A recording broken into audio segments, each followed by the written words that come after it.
Chelsea, thank you so much for chatting with us. Of course. Quiet, guys. You stupids. I mean, what do you think is going on here? Hi, guys. I'm here with Chelsea Handler. She led the Women's March at Sundance this morning. Thank you so much for chatting with me. Oh, thank you. I'm so sorry about my friends. Oh, that's okay.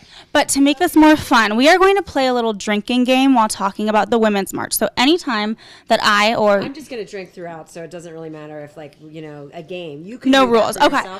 Because I just take sips when I feel like it. Okay, good. Well, I'll set rules for myself so I'm not too drunk to interview you, and also for our viewers. So anytime that I or you say the word women, ladies, anything to do with women, we'll take a sip. So we'll take one now. This morning, you led the Women's March. This is going to be I'm going to be drunk. I did. I led in the Women's March on Maine, and we had, it was beautiful. It was a really moving time. I mean, it's something I'll never forget, I don't think. What is the next step after this? What should people do to keep the movement going? Well, we have to galvanize young people to get involved in politics. You know, there's a huge part of the population that didn't participate this time, and that's not acceptable, really. You know, politics is cool, and it seems like a big thing to get involved with, but it's so easy. Everyone's voice matters. You can call in your congressperson and tell them what you want. They want to be reelected. Divisiveness is not the answer, and I think to get that message, we have to reach across party lines. Forget your party. I'm registering as an independent. I'm not going to be a Democrat anymore because it's too divisive. This isn't working, this two-party system. And for us to come to this, if we get, this response that has come out of him being in office is the right one. And that's what, I'm going to hang my hat on that. And that's what's going to help me move forward and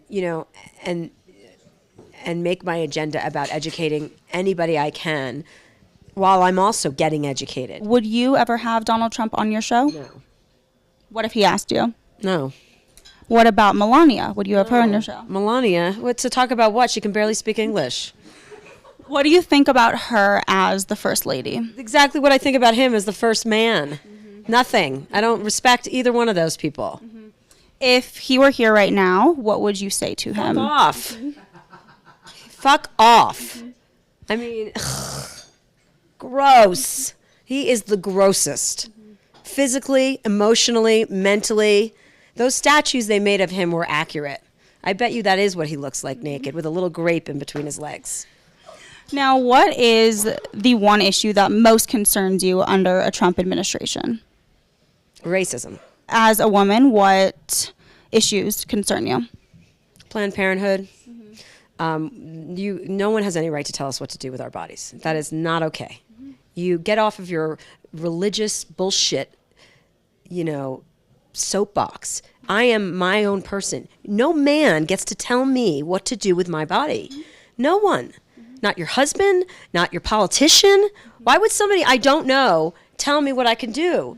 This is America. So that is a real issue. People who have nowhere to go to Planned Parenthood. I went there through my teenage years. It's not just about abortions, it's about birth control. You don't want us to have abortions and you don't want us to have birth control? What do you think's going to happen there? Now, by the way, you said woman a few times, so I think we're due for a sip. Sorry, the important things. I'm not good at games, by the way. What do you think that Hillary Clinton should do next? Would never give advice to Hillary Clinton. I mean, nor would she take it. I wouldn't respect her if she did take my advice. I don't know what Hillary Clinton is going to do. I respect her so much.